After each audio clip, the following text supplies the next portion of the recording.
Qardaş, bu ehsanı inzibati resurslarla tənzimləmək düz deyil.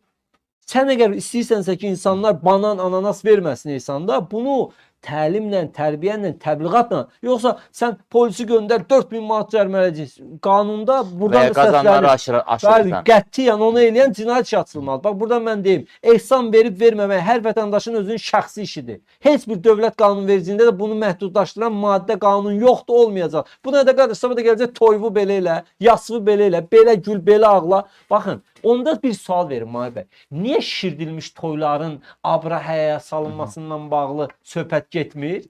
Çünki şişirdilmiş toylar harda olur? Sizin mənim restoranımda olur? Yox. Sizin mənim şadlıq sarayımda olur? Yox. Harda olur? Bunların restoranlarında, bunların şadlıq saraylarında, görməmişlərin yerində, düz ya yox. Qardaş, elə gözə batırsa, baxın, bir toyun keçirilmə qiymətinə 10 dənə ehsan vermək olur. Bu ehsan niyə insanların gözünə girir? İnsanlar yığışır, söhbət edir, qovm əqraba bir-birini görür, uzaqdan gələn var. Arkadaş, yoxundursa vermə.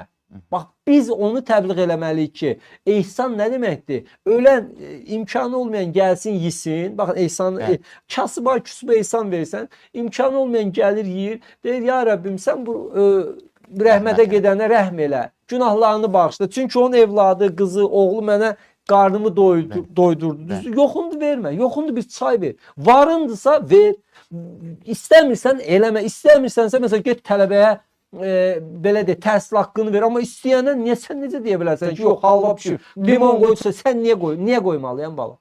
Hə, kasıb verməsin, varlı versin. Ya bilirsiniz, bu insanlar öz aralarında bu el ağsaqqallıq institutunun Mahir bəy, sıradan çıxarılması gətirib bu məsələyə ki, özü mən sizə bir şey deyim. O ehsandan danışan deputatların böyük əksəriyyətini heç xalqı tanımırlar. Xalqın adət-ənənələrinin xəbərləri yoxdur. Xalqın içindən çıxmayıblar. Heç ehsana, kənd yerində, rayon yerində ehsana gəlib gəlməyiblər. Mən demirəm, indi bu şişirdilmiş formada cənazə evi geçsin, borca girsin, xərcə girsin. Amma imkanları həddində. İmkanları həddində və zaten el-obada Mahir bəy, bizim insanlar insaflıdır. El-oba heç vaxt nə toy... Aslında mən o qədər də inanmıram ki, kimsə çox böyük bir borca girib ehsan verər. Bu da insanlar da həm toyda, həm belə də ehsanda o həddini aşmayanda birdən-birə kimsə yadına düşüb ki, qovm evliləri ziyandır, ehsan ziyan. Bütün adət-ənənələrimiz ziyandır. Ziyan bilirsiniz nədir? Bakıdakı barların, restoranların sayının artırılması, televiziyadan əxlaqsızlığın təbliği, rüşvət, korrupsiya.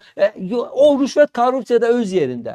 Televiziyalardan əxlaqsızlığın təbliğ olunması, insanların o bəncillik, egoistliklərinin artırılması, o lüks həyat tərzinin görməmişcəsinə, vəhşicəsinə təbliğ olunması. Bax, bunlar bizim cəmiyyəti degradasiyaya uğradan. Yoxsa toy ənənəsi, nə bilim, yas ənənəsi, evlənmək,